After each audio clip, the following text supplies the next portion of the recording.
Bonjour Madame Vanessa. Donc depuis 7h10, nous parcourons la ville dans les bureaux à travers les bureaux de vote. Nous avons constaté une affluence qui va croissant au fil des heures. Et ce qui nous a le plus frappé au prime abord, c'était la forte présence des femmes et des jeunes. Et à la première explication, quelques électrices malgaches nous ont dit, en réalité, c'est parce que les femmes viennent rapidement assumer leur devoir de vote et jouir leur devoir de vote afin qu'elles aillent s'occuper des multiples travaux ménagers et que les hommes passeront dans l'après-midi, eux aussi, assumer leur devoir de vote. C'est ce qui nous a été rapporté par plus d'une électrice.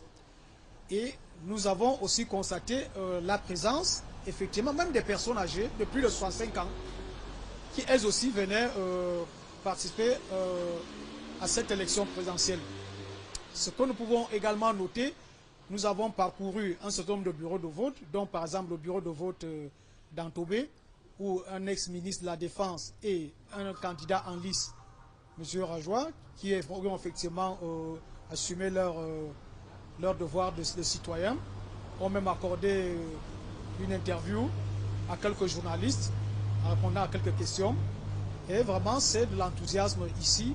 Les Malgaches se sont vraiment rendus aux urnes et veulent effectivement choisir leur candidat.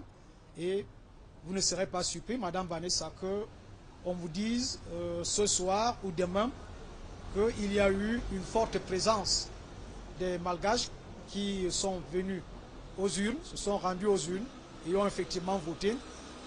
Et enfin, ça montre que ça leur tient véritablement à cœur. Voilà ce qu'on peut dire pour l'instant par rapport à cette matinée ici à Antananarivo, à Madagascar.